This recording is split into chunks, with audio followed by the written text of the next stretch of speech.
Guys, welcome back to another Bukosi's YouTube video. Today we got our top 24 running backs for week 10 of fantasy football. And boys, before we get into it, we created an absolutely free group chat on Chalkboard. We're so close to 10k members on there. It's free to sign up. First link in the description. On there you get our full rankings. This video only goes up to top 24 RBs. We've got 36 RBs, 48 wide receivers, tight ends, and quarterbacks. So much advice on there to help you win your fantasy matchup. Check out the Chalkboard. First running back of the week, it's Saquon Barkley. He has such a good matchup. Plus, he just came off a bye, had a week of rest, and gets to play the Houston Texans, who have been awful against running backs. This matchup is so good for Saquon. And at RB2, we have Austin Eckler. He has been the clear RB1 over the past month, even past that, but his matchup is against the 49ers. They're very good against running backs. Eckler's still elite. He's just not our RB1 this week. And next up, we got CMC. Again, CMC is always elite RB1 when he's healthy. Went off for over 40 points. Again, it's a pretty solid matchup against the Chargers. Love CMC again this week. And at RB4, the last player in the tier, we got Derrick Henry. Derrick Henry against the Chiefs still managed to have a very good day. The Chiefs aren't amazing against running backs, but we all expected the Titans to go down in this game. They were able to stay in it and just run the ball a ton. This week against the Broncos, it is a tough matchup, but Derrick Henry is King Henry for a reason. He always puts up good fantasy points. And first player in the next tier is Travis Etienne. He has been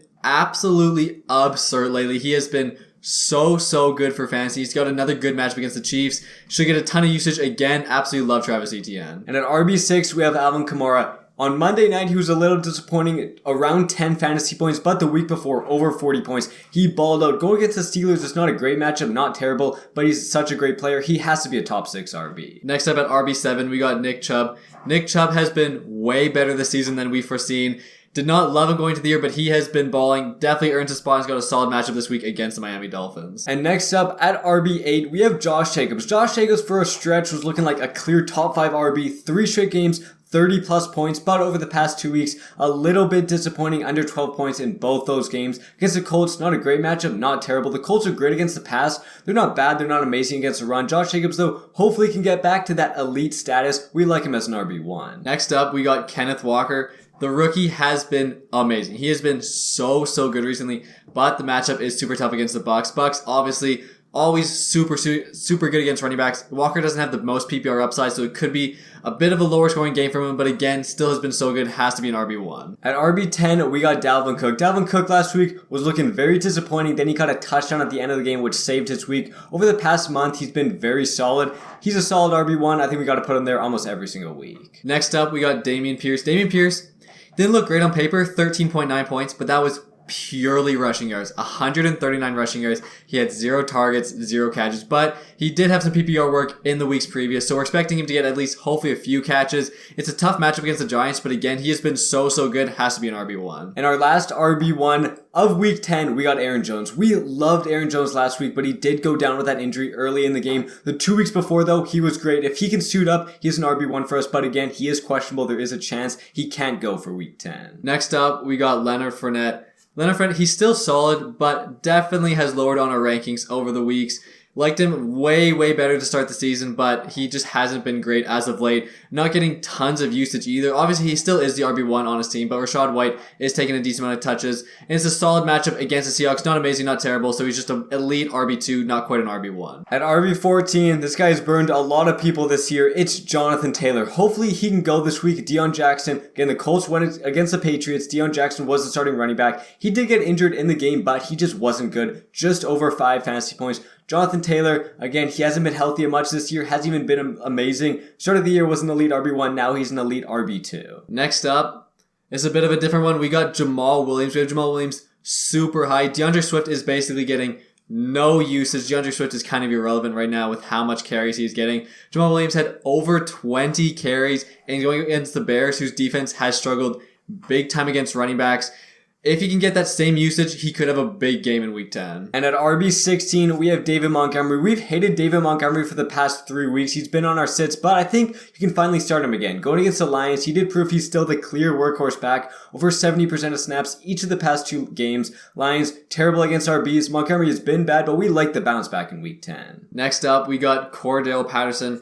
First game back from injury, he looked awesome. He had that awesome touchdown run where he absolutely trucked that linebacker over. That was crazy. But again, getting usage, and it's a solid matchup against the Panthers. Panthers just got destroyed by Joe Mixon, who had over 50 fantasy points. Obviously, don't expect that for Patterson, but that defense proved vulnerable to running backs. Patterson could have another big game on Thursday night. At RB18, we have another guy that's burned so many people. It's Najee Harris. Najee is averaging under 12 PPR points per game. Last week put up under 12. I think it was 11.96.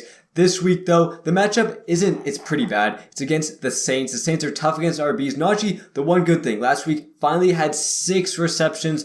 That's pretty good for a running back. If he can get these targets, he'll be solid in fantasy, but he's not as elite as we all once thought. And first player in the last tier is Donta Foreman. Did not get the usage we wanted to see last week. Plus, in the first half, the Panthers were horrible. They were so bad. Also, we expect, hopefully, Chuba Hubbard to return this week, and if he does, should take a decent amount of the touches. Foreman should be still the RB1 for the team, but we can see more of a split instead of Foreman getting the main bell cow role. And again, a lot of his touches were taken in the second half by other running backs.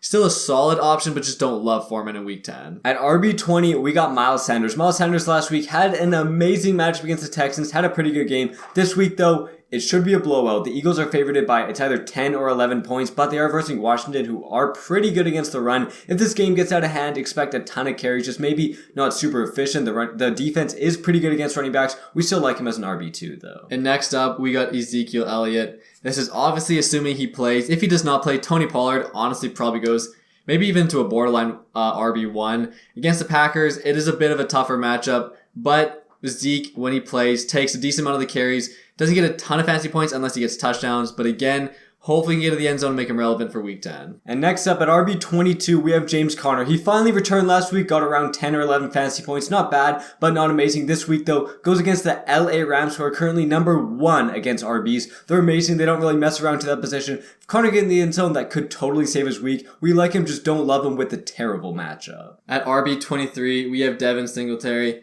It's getting basically to the end of the barrel with bye weeks and with injuries. Some of these running backs just aren't good, but they have to make the top 24. Singletary wasn't great last week, had under 10 points, and it's probably a tough matchup against the Vikings. They've been pretty good against running backs. Also, Josh Allen is questionable. Josh Allen misses, hurts his offense a ton as well. Again, have to put somebody here. Don't love Singletary, but he just sneaks into top 24. And our last player of the video, we got Chuba Hubbard at RB24. Chuba, before the injury, was actually the RB1 in Carolina, but based on how Donta Foreman's played, we expect him to have slightly more snaps, though we expect them to split. They'll both get their touches. Foreman might be the goal line back. We expect Chuba to maybe get some more targets. It's a good matchup against the Falcons. We both think they're top 24 for week 10. And guys, thank you so much for watching. Again, hit the like and the subscribe, and check out the Chalkboard, the big free group chat app. Almost at 10,000 people in the group chat. Thank you guys again for watching. See you guys next time.